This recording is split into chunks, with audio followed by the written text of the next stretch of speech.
হাঁসের খামার দিতে গেলে হাঁসের খামার পরিচালনা করতে গেলে আমাদের কি কি দক্ষতা দরকার আছে। আমরা নতুন তিনজন খামারি এসেছেন, যে তিন বন্ধু মিলে একটি হাঁসের খামার দিয়েছেন।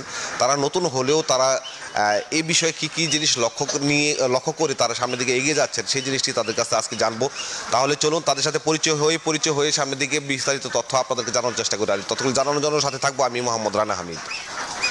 এখনো পর্যন্ত যারা কৃষি প্রতিদিনকে সাবস্ক্রাইব করেননি তারা নিচে থাকা সাবস্ক্রাইব বাটনে। আমি মোহাম্মদ সুলাইমান, আমি এসেছি কেরানীগঞ্জ আটিবাজার থেকে হাঁস ক্রয় করার জন্য।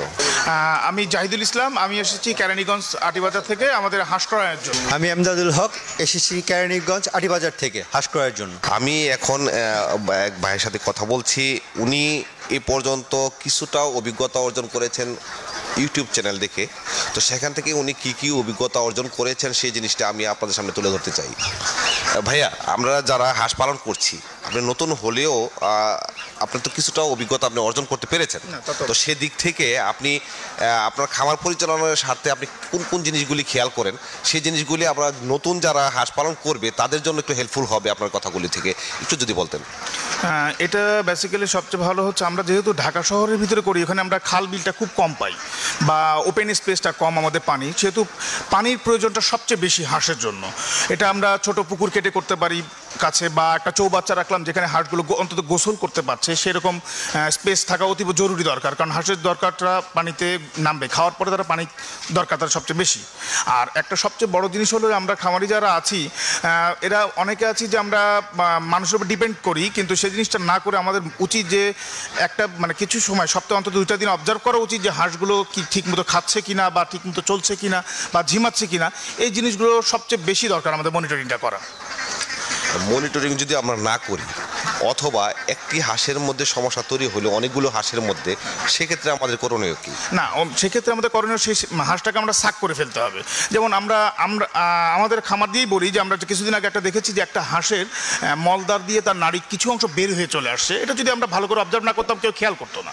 তো এই জিনিসটা খেয়াল করতে হবে, কারণ ওটা যদি হয়ে যায় দেখা যায় অন্য হাঁসের ঠোকর দিয়ে সে নাড়িটা বের করে ফেলে দিবে, দ্যাট মিনস হাঁসটা ডেড।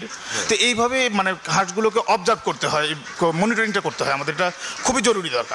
কারণ একটা থেকে দেখা যাচ্ছে কোন একটা রোগ হলো যেটার কারণে একটা থেকে আর একটা এফেক্টেড হতে পারে, যে কারণে ওটা আমরা সাক করে যদি সরিয়ে ফেলি তাহলে আমাদের আর এফেক্টেড হচ্ছে না, যে কারণে মনিটরিংটা আমাদের মাস্ট বি প্রয়োজন। আচ্ছা, যে পানি সম্পর্কে যেহেতু আপনি কথাগুলি বলেছেন এবং গুরুত্বপূর্ণ তো অনেকগুলো তথ্য দিয়েছেন, তো পানি যদি পরিষ্কার রাখতে হবে নাকি সবসময় একটা পানি দিয়েই চলবে, নাকি অপরিষ্কার পানি হলে কি ধরনের সমস্যা হতে পারে?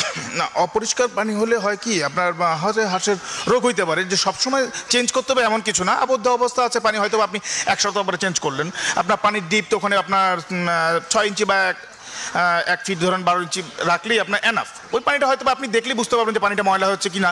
আর হাঁস সাধারণত মনে করেন যে ওর তো ডাইজেস্টিভ ক্ষমতা খুব বেশি, ও ময়লা পানি হলে কোনো প্রবলেম হয় না, কিন্তু নিজেদের স্যাটিসফ্যাকশনের জন্য পানিটা কিছুদিন পর চেঞ্জ করা উচিত আমি মনে করি। দর্শক বন্ধুরা, আমাদের ভাইয়েরা কিন্তু এই লাইনে নতুন হলে খুব চমৎকার কিছু তথ্য আমাদেরকে দিয়েছেন, যেগুলি আমার চেয়ে প্রয়োজন হবে আপনাদের বেশি। হাঁস পালন করুন, তবে সঠিক ওয়েতে। হাঁসকে খাবার খাওয়াবেন কিন্তু সঠিক পদ্ধতিতে।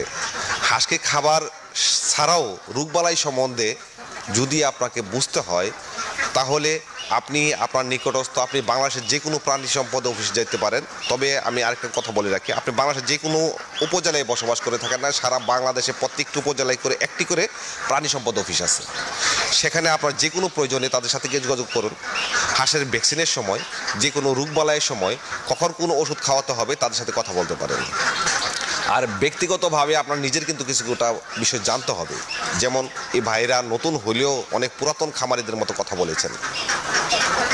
এই জিনিসটা জানলেই কিন্তু একজন সঠিক খামারি বা উপযুক্ত খামার করে আপনি সফলতা অর্জন করতে পারবেন। এই তথ্যগুলো জানানোই ছিল আপনাদের কাছে, জানানোই ছিল আমাদের এই প্রতিবেদনের মূল উদ্দেশ্য।